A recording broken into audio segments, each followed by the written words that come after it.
Hi everyone, I'm here to talk about a topic that we as nurses know all too well, and that is nurse bullying. I have about 5 tips or words of advice for how to avoid it in the workplace or minimize it. I'll also be sharing some of my stories and experiences with nurse bullying in hopes that it will help somebody out there avoid this or not put up with what is expected of the nursing field.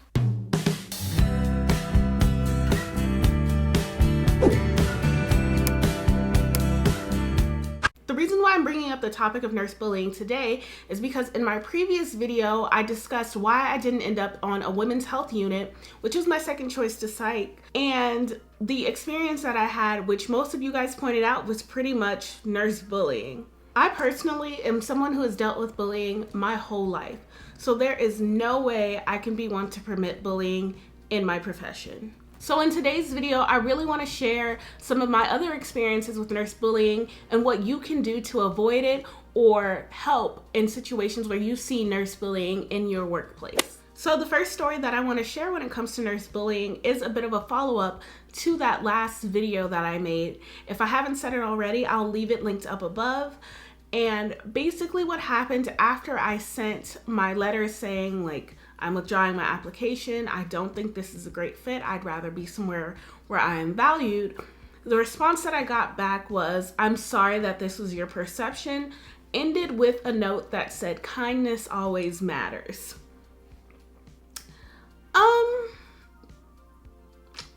One, "I'm sorry that was your perception" was not an apology at all. Just flat out not an apology. I didn't want an apology, but where was this kindness that always matters in that interview? Had that interview been recorded and you could play it back, I'm sure she'd be disappointed in how she spoke to someone. I am sure. And for kindness to always matter, where did that line come from? Moving on. The second story I feel is really important because it was kind of a part of my reasoning why I did not want to become a nurse at all before I even started pursuing the career of nursing.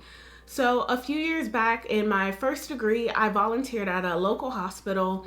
And when I volunteered there, I was just trying to get a feel for different areas in healthcare, wherever they let us help out and volunteer. The group that we interacted with the most were the nurses. And it didn't matter which unit you were on, where you were, the nurses were catty, mean, full of drama, unhappy, just overall disgruntled, and just didn't seem like they cared about their workplace, their job, what they were doing, or about their coworkers. And I was like, there's no way I'm gonna become a nurse. I was like, ew, no, keep me away from nursing.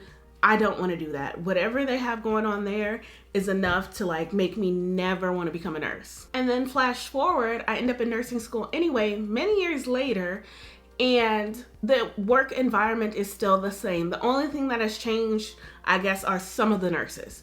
And that is still that place's workplace culture. And I'm there for clinicals and I'm like, this place is still the same. It didn't matter what unit you were, maybe except for the cath lab, and these people are in the basement, and the ER department, which was also first floor, away from everybody, away from the drama that was up above.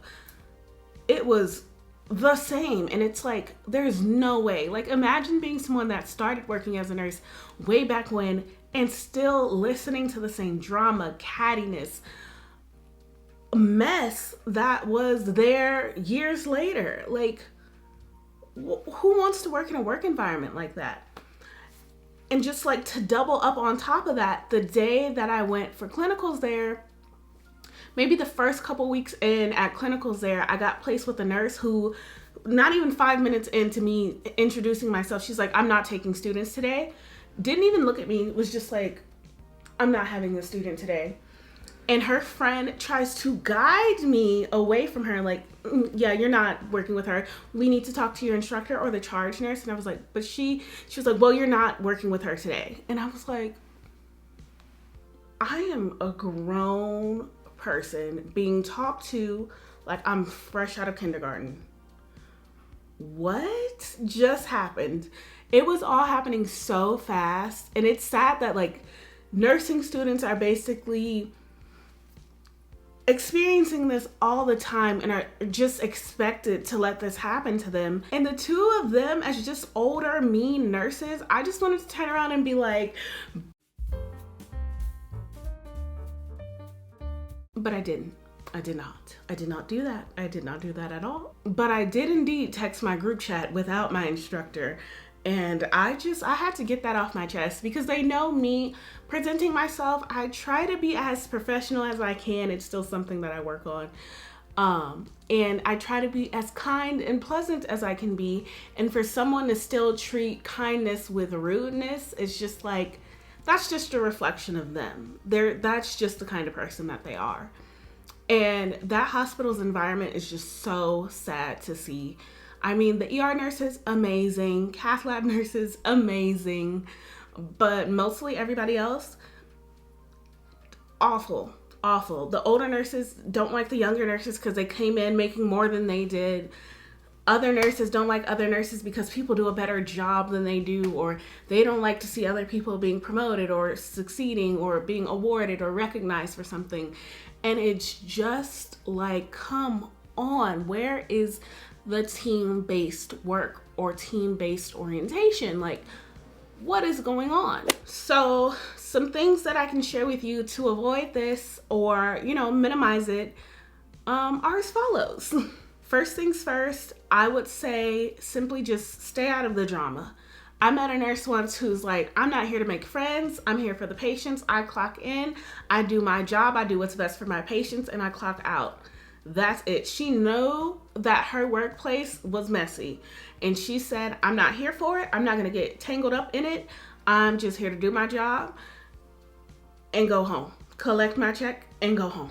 That's it. If you know how to do that and you're comfortable with doing that, by all means, that's simple. If not, my other favorite, leave. Second is that I know we all live for the tea, the drama, hearing the scoop, the 411 about what's going on in the unit. Don't participate. Again, like the first one, avoid the drama, but don't participate in the tea. I mean, I know, like sometimes I'll be listening on the side. I don't want it to ever come back around that so-and-so was talking about X, Y, and Z other coworker, and they're like, oh, well, Danielle added this 2 cents in. No, she didn't. No, she didn't. She didn't say a word. She wasn't even there. She was doing her job, what she came here to do. Not to be mean to other people. Okay? They won't catch you slipping. If you want to hear the tea, you better be you better be charting on the side, doing your job, listening in, but not making it obvious. See, if you got your AirPod in, you can turn that music off and listen in, but don't participate. And my next tip that follows right along with these before, don't be messy yourself. Don't go around talking about other people. If you want to vent one day, go to somebody you trust. Like me personally, I trust the people I don't work with. I come home and I tell my friends or my family. I don't tell anybody that I work with who I do and do not like or disagree with. And then on top of that, if you hear someone else at your job doing that like before, don't participate and don't add anything to it. Don't say anything about it unless you see someone being relentlessly mean and actually bullying someone and you can do something to stop it. Do what you can to speak up and do something about it. Don't just let it happen. If you have a strong enough personality and are able to speak up, do so. Please help that person out. And going right along with speaking up for others, if you find yourself being bullied, talked to poorly, treated poorly, anything like that, speak up for yourself. You do not, I can't say it enough, do not deserve to be treated like that. Let that person know that they don't have the right to speak to you in the way in which they're speaking to you. They don't have the right to treat you the way that they are treating you, and bring up exactly how it is that they're treating you.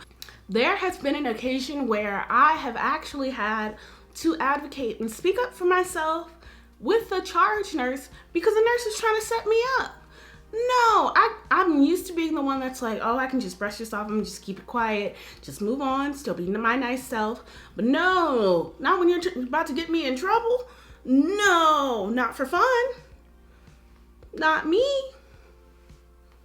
I gotta speak up. That's something I've personally had to learn how to do. Because next thing you know, you don't speak up for yourself. You're being run all over, being treated like a fool. And it's all downhill from there. It's all downhill from there until you get yourself a friend that can speak up for you. That is truly something that I have to learn how to do. Use my voice. Use, like, as nice as I can be.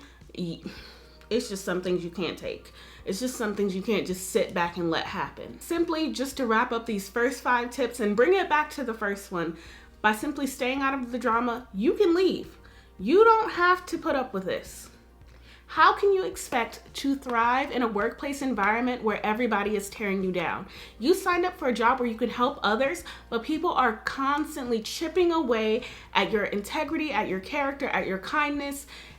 And there's only going to be so much that you can give in those work conditions. You did not spend thousands of dollars on your education, transportation, clinical scrubs for work, your food, your housing, your everything. Your license is on the line based on how you provide care. You did not spend that money, learn all that you've learned to go to a workplace to be hazed until you're good enough to fit in. You don't deserve it. You can leave. They can leave. They can go straight to Sorry, if you ever need someone to advocate for you, I think I'll be here for you. If there's ever a nurse bully in your life, I'll be here. Those are 5 just tips that I just want you to know. These last 2 are just extra things that are really just grind their gears. It'll make them so mad. 1, stay kind, be nice. Don't lose sight of who you are. If you have a strong personality, are professional, are kind to others, don't lose that.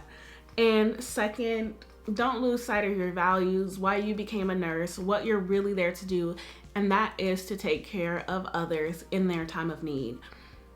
Don't forget to take care of yourself and treat yourself to things that you love and love to enjoy and love to do, because like I was saying before my phone rang, I apologize, you don't want to burn out. Honestly, nursing has seen one of the hardest almost 2 years yet, since Thou Who Shall Not Be Named has come around and stormed up the place. Imagine going through this time with being bullied every time you go to work. That is enough to make you leave the profession entirely. And it's happened. We see it all the time. Nurses leaving and going to do tech, basically making more money. Now who's left to help the people? Nurses leaving to pursue other passions. Now who's left to help the people? And we have to deal with scrutiny from people who don't believe in healthcare or science, but that is another topic for another video. All of that on top of nurse bullying, it's not worth it. You don't deserve it. We gotta make it stop. So yeah, guys, that's my take on nurse bullying and what we can do to avoid it or minimize it. I really do thank you and appreciate you for taking the time to watch this video. If you've had any experiences with nurse bullying, please share that with me in the comments. Let me know what you did to overcome it, and I'd love to hear from you. Be sure to also give this video a thumbs up. Let me know that you enjoyed this video through that way as well, and I will see you in my next upload. Bye!